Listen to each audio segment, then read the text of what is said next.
કેમ છો મારા વહાલા વિદ્યાર્થી મિત્રો? આજના આ વિડીયોમાં આપણે જોવાના છીએ ધોરણ 12 ભૂગોળ વિષયનું મોસ્ટ ઇમ્પોર્ટન્ટ પેપર સોલ્યુશન, જેનાથી વિદ્યાર્થી મિત્રો તમને તમારા બોર્ડ પરીક્ષાના પેપરમાં ખૂબ જ હેલ્પફુલ થવાની છે. કારણ કે આ પ્રશ્નપત્રમાંથી ઘણા પ્રશ્નો તમારા બોર્ડના પેપરમાં બેઠે બેઠા તમને જોવા મળવાના છે. તો ખાસ વિદ્યાર્થી મિત્રો તમારે આ વિડીયોને ખૂબ જ ધ્યાનપૂર્વક જોવાનો છે. તો ચાલો વિદ્યાર્થી મિત્રો હવે આ વિડીયોની શરૂઆત કરીએ. સૌપ્રથમ વિદ્યાર્થી મિત્રો આપણે વિભાગ એ થી શરૂઆત કરવાના છે, જેમાં વિભાગ એમાં તમે 20 ગુણના MCQ પૂછાવાના છે. અને વિદ્યાર્થી મિત્રો હું તમને દર વખતે કહું છું કે MCQ ઉપર તમારે ખૂબ જ ફોકસ કરવાનું છે.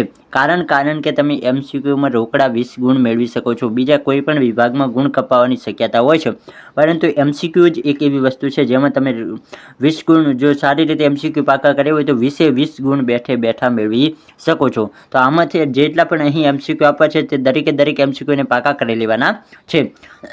પ્રશ્ન વિદ્યાર્થી મિત્રો એક છે કે નિયતિવાદના પ્રખર સમર્થક કોણ હતા?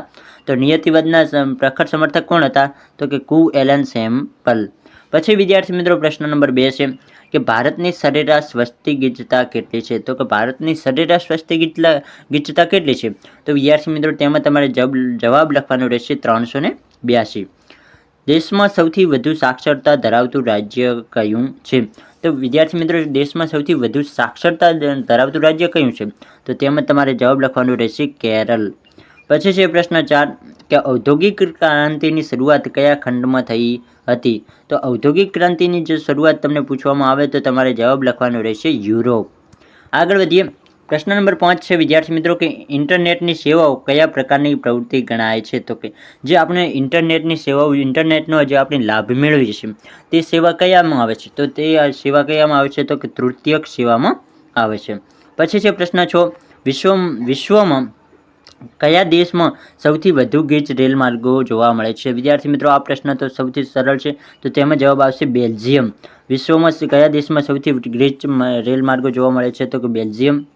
પછી છે પ્રશ્ન 7 કે ભારતમાં પ્રથમ બોલતી શ્વેત-શ્યામ હિન્દી ફિલ્મ કઈ હતી? તો કે ભારતમાં પ્રથમ બોલતી વિદ્યાર્થી મિત્રો ખાસ તમારે યાદ રાખવાનું છે, અહીં તમને અમુક પ્રશ્નો કન્ફ્યુઝ કરી દેવા છે.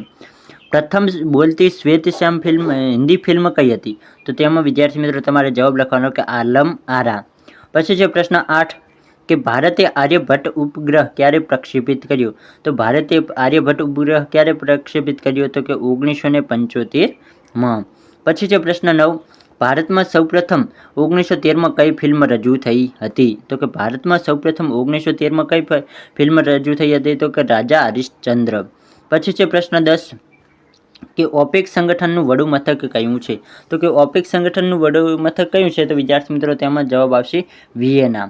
પછી છે પ્રશ્ન 11 કે નીચેનામાંથી કયો દેશ સાર્ક સભ્ય નથી? કયો દેશ સાર્ક સભ્ય નથી વિદ્યાર્થી મિત્રો? તો ચીન જે છે તે સાર્ક સભ્ય નથી. પછી છે પ્રશ્ન 12 કે નીચેનામાંથી સંરક્ષણ કેન્દ્ર કયું છે? તો નીચેનામાંથી સંરક્ષણ કેન્દ્ર કયું છે? તો કે મેરઠ. પછી છે પ્રશ્ન 13 નીચેનામાંથી કયું શહેર વહીવટી કેન્દ્ર નથી? નથી વિદ્યાર્થી મિત્રો અને છે એ તમારે અલગ અલગ છે, તો ખાસ વિદ્યાર્થી મિત્રો યાદ રાખવાનું છે. નીચેનામાંથી કયું શહેર વહીવટી કેન્દ્ર નથી? તો ખડકવાસલા તમારો સાચો જવાબ આવશે. પછી છે પ્રશ્ન 14 સંસાધન ભૂગોળમાં કેન્દ્ર સ્થાને કોણ છે? તો કે સંસાધન ભૂગોળમાં કેન્દ્ર સ્થાને કોણ છે? તો કે માનવી. પછી છે પ્રશ્ન 15 કે તેજાબી વરસાદ માટે કોણ જવાબદાર હોય છે? તો કે તેજાબી વરસાદ માટે કોણ જવાબદાર? તો કે સલ્ફર ડાયોક્સાઇડની ઊંચી માત્રા હોય તો તે જવાબદાર છે. પછી છે પ્રશ્ન 16 કે દ્વિતીક માહિતી એટલે શું? તો કે દ્વિતીક માહિતી કોને કહેવામાં આવે? તો દ્વિતીક માહિતી કોને કહેવામાં આવે? તો કે પ્રકાશિત સાહિત્યમાંથી લીધેલી માહિતીને દ્વિતીક માહિતી કહેવામાં આવે છે.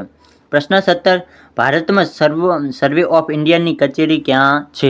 તો કે ભારત દેશમાં ક્યાં છે? તો કે સર્વે ઓફ ઇન્ડિયાની કચેરી દેહરાદૂનમાં આવેલી છે. એક જ પરિમાણ ધરાવતો આલેખ કયો છે? તો કે એક જ પરિમાણ ધરાવતો આલેખ કયો? તો કે રેખા આલેખ. પછી છે પ્રશ્ન 19 કે આલેખ માટે સૌથી વધુ વપરાતી પદ્ધતિ કઈ છે? તો કે આલેખ માટે સૌથી વધુ વપરાતી પદ્ધતિ કઈ છે? તો કે સ્તંભ આલેખ. પ્રશ્ન 20 છે આંકડાકીય માહિતીનું ઉત્તમ નકશાંકન કરવાની પ્રણાલી કઈ છે? તો આંકડાકીય માહિતીનું ઉત્તમ નકશાંકન કરવાની પ્રણાલી કઈ? તો કે GIS.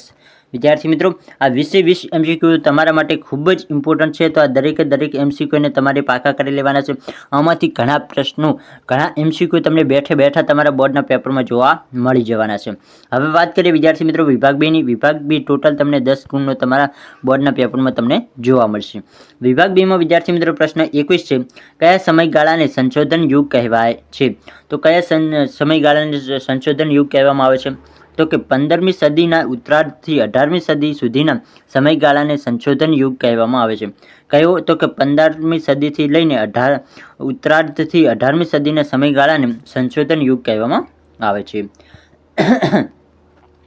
પ્રશ્ન 22 છે વિદ્યાર્થી મિત્રો કે વ્યાપારિક પશુપાલન દ્વારા કઈ પેદાશો મેળવવામાં આવે છે? તો વ્યાપારિક પશુપાલન દ્વારા કઈ? તો કે દૂધ, માંસ, ચામડું, ઊન અને ઈંડા વગેરે પેદાશો મેળવવામાં આવતી હોય છે. ચતુર્થક પ્રવૃત્તિ એટલે શું? તો વિદ્યાર્થી મિત્રો ચતુર્થક પ્રવૃત્તિ કોને કહેવામાં આવે? તો કે માનવીને અપાતી વિશિષ્ટ પ્રકારની સેવાઓને ચતુર્થક પ્રવૃત્તિ કહેવાય છે. જેમ કે ઉદાહરણો પણ આપવામાં આવે છે. સંશોધન, વીમો, માહિતી સંગ્રહ, માહિતીનું ઉત્પાદન વગેરેને શેમાં સમાવેશ થાય છે? તો કે ચતુર્થક પ્રવૃત્તિમાં. પ્રશ્ન 24, પરિવહનની વ્યાખ્યા આપો. તો વિદ્યાર્થી મિત્રો પરિવહનની વ્યાખ્યા તમારા માટે ખૂબ જ ઇમ્પોર્ટન્ટ છે. તો અત્યારે જ પાકી કરી લેજો જો હજી સુધી ના આવડતી હોય તો. માનવી અને ચીજવસ્તુઓની એક સ્થળેથી બીજા સ્થળે થતી હેરફેરને પરિવહન કહેવામાં આવે છે. તો આ તો વિદ્યાર્થી મિત્રો બહુ જ સરળ વ્યાખ્યા છે. તો કે માનવી હોય કે કોઈ પણ ચીજવસ્તુ હોય તેની એક જગ્યાએથી બીજા સ્થળે હેરફેર કરવામાં આવે તેને પરિવહન કહેવામાં આવતું હોય છે. પ્રશ્ન 25, ભારતમાં ટેલિવિઝનનું પ્રથમ પ્રસારણ ક્યાં અને ક્યારે થયું? તો કે ભારતમાં ટેલિવિઝનનું પ્રથમ પ્રસારણ 15 સપ્ટેમ્બર 1959માં ક્યાં? તો કે દિલ્હી ખાતે થયું હતું. પછી છે પ્રશ્ન 26, સાર્કનું વડું મથક કયું છે? વિદ્યાર્થી મિત્રો સાર્કનું વડું મથક ક્યાં આવશે? તો કે કાઠમંડુ. પછી છે પ્રશ્ન 27 કે વસાહતના બે મુખ્ય પ્રકારો જણાવો. તો કે વસાહતના કયા બે મુખ્ય પ્રકાર છે? તો કે ગ્રામ્ય વસાહત અને શહેરી વસાહત. આ તો સરળ છે વિદ્યાર્થી મિત્રો. આ તો પ્રશ્ન તમે ના વાંચો તો પણ તમને આવડે. નાટમોનું પૂરું નામ લખો. તો નાટમોનું પૂરું નામ શું છે? તો કે national atlas and thematic mapping organisation નાટમોનું પૂરું નામ છે. પછી જે વિદ્યાર્થી મિત્રો પ્રશ્ન 29 કે કયા પ્રકારનો આલેખ દિશા અંગેની માહિતી આપે છે? તો કયા પ્રકારનો આલેખ? તો કે પ્રવાહ આલેખ જે હોય છે તે દિશા અંગેની માહિતી આપણને આપે છે. પછી વિદ્યાર્થી મિત્રો પ્રશ્ન નંબર 30 છે કે GIS પ્રણાલીની ઉપયોગિતા જણાવો. તો કે GIS પ્રણાલી આ શું કામ આવે છે? તેનો ઉપયોગ શું છે? તો વિદ્યાર્થી મિત્રો તેમાં તમારે જવાબ લખવાનો રહેશે કે GIS પ્રણાલી બાંધકામ, જાહેર આરોગ્ય, ગુનાખોરી, રાષ્ટ્રીય સુરક્ષા, ટકાઉ વિકાસ, કુદરતી સંસાધનો, ભૂદસ્ય પરિવહન, જાહેર સુવિધાઓના સ્થાનીયકરણ માટે જ ઉપયોગી થતી હોય છે. હવે વિદ્યાર્થી મિત્રો આપણે વિભાગ C ના મોસ્ટ ઇમ્પોર્ટન્ટ પ્રશ્નો જોઈએ. વિભાગ C ટોટલ તમને 20 ગુણનો તમને વિભાગ C જોવા મળશે. અને વિદ્યાર્થી મિત્રો વિભાગ C માં ટોટલ તમને 14 પ્રશ્નો આપવામાં આવશે. કેટલા? તો કે 14. એમાંથી તમારે લખવાના કેટલા હશે? તો કે 10 પ્રશ્નોના તમારે સાચા જવાબ લખવાના રહેશે. અને ખાસ વિદ્યાર્થી મિત્રો વાત તમારા માટે એ છે કે તમે કોઈ પણ 10 પ્રશ્નોના જવાબ લખી શકો.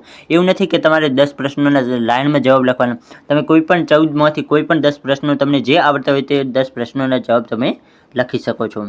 તેમાં વિદ્યાર્થી મિત્રો પ્રશ્ન નંબર 31 છે કે ભારતના ભાષાકીય માળખાનો ખ્યાલ આપો. તો કે ભારતના ભાષાકીય માળખાનો જો તમારે ખ્યાલ આપવાનો થાય તો ભારતમાં સૌથી વધુ બોલાતી ભાષા કઈ? તો કે હિન્દી.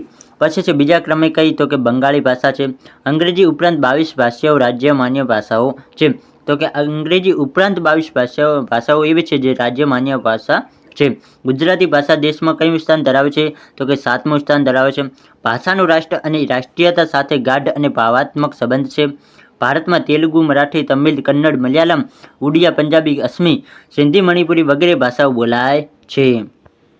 પ્રશ્ન 32 ઉદ્યોગ એટલે શું? તો કે ઉદ્યોગ કોને કહેવામાં આવે? તો વિદ્યાર્થી મિત્રો ભૂગોળવેતાઓ ઉદ્યોગ શબ્દનો અર્થ એ પ્રવૃત્તિનું વર્ણન કરવા માટે કરે છે જે ખેતી, જંગલ, મત્સ્યાયન, ખનન પ્રવૃત્તિ દ્વારા પ્રાપ્ત પ્રાથમિક ઉત્પાદનોની પ્રક્રિયા અને નવી ચીજવસ્તુના નિર્માણ સાથે જોડાયેલી હોય છે.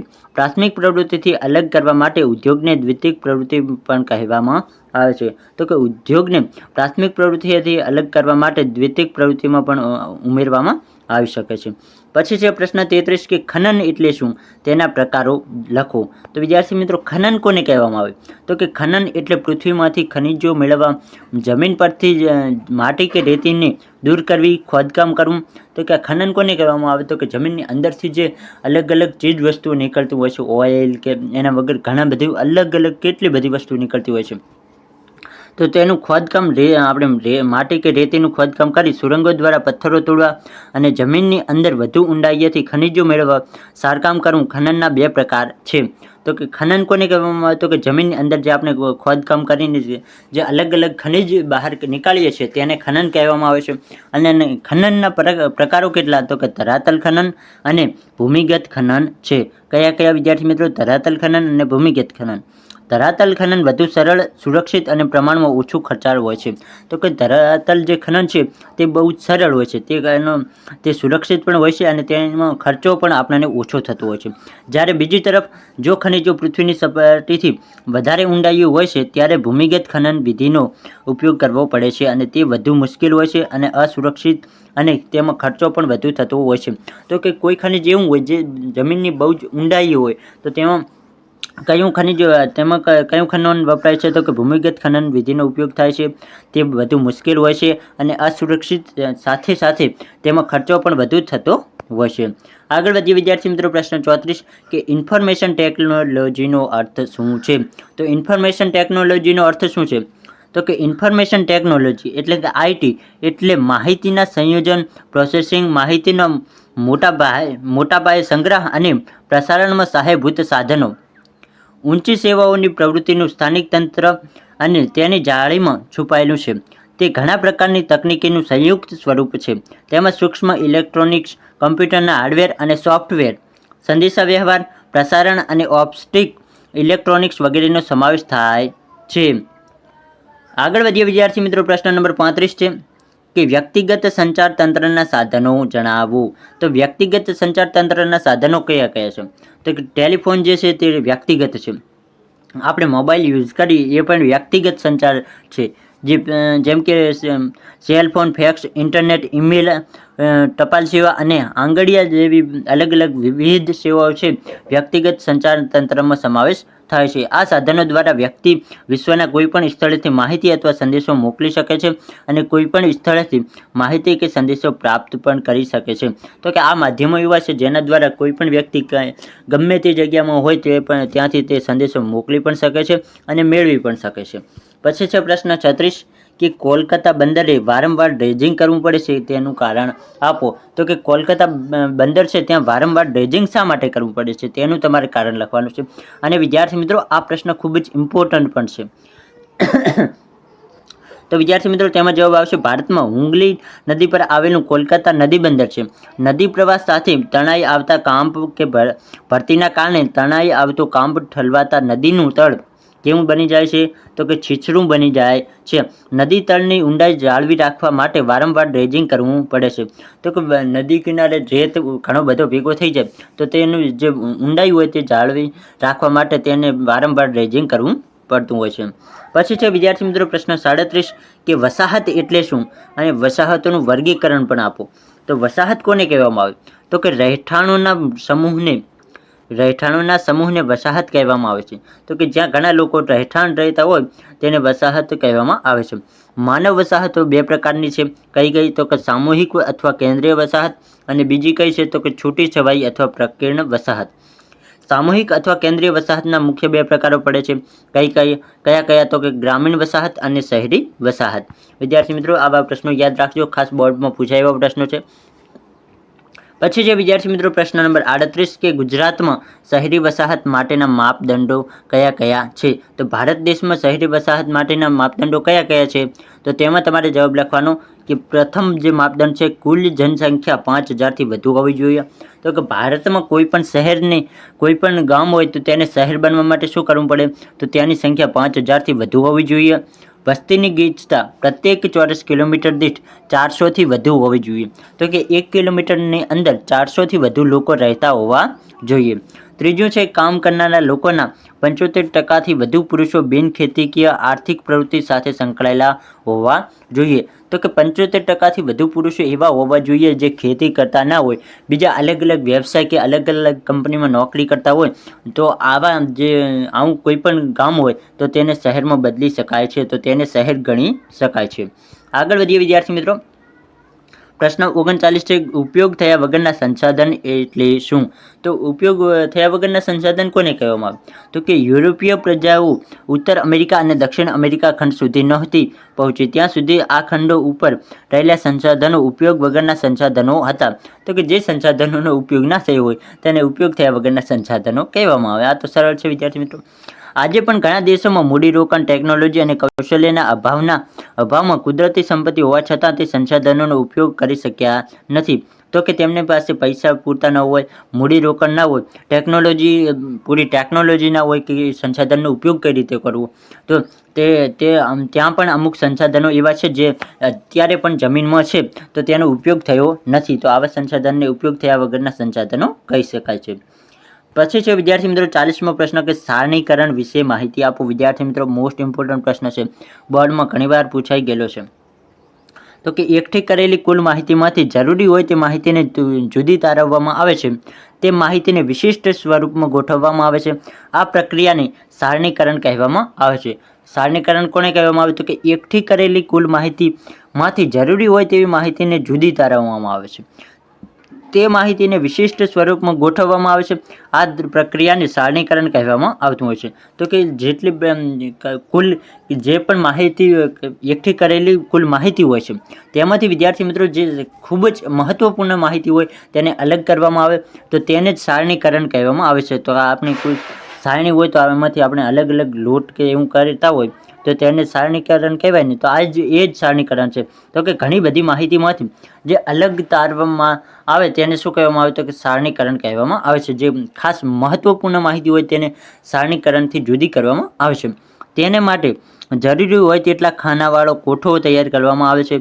એકઠી કરેલી માહિતીને સમાવવા માટે હરોળ અને સ્તંભના માળખાની સારણી તૈયાર કરવા, આંકડાકીય માહિતીને સારણીમાં ગોઠવી સારણીનું શીર્ષક આપવામાં આવતું હોય છે. તો વિદ્યાર્થી મિત્રો અહીં આપણે વિભાગ A, વિભાગ B અને વિભાગ C નું સંપૂર્ણ સોલ્યુશન જોયું. જો વિદ્યાર્થી મિત્રો તમને આજનો વિડીયો ખૂબ જ હેલ્પફુલ થશે તો ખાસ વિદ્યાર્થી મિત્રો આપણી YouTube ચેનલને સબસ્ક્રાઇબ કરવાનું ભૂલશો નહીં. આજનો આ વિડીયો વિદ્યાર્થી મિત્રો પસંદ આવે તો વિડીયોને લાઇક કરો, આપણી YouTube ચેનલને જરૂરથી સબસ્ક્રાઇબ કરો.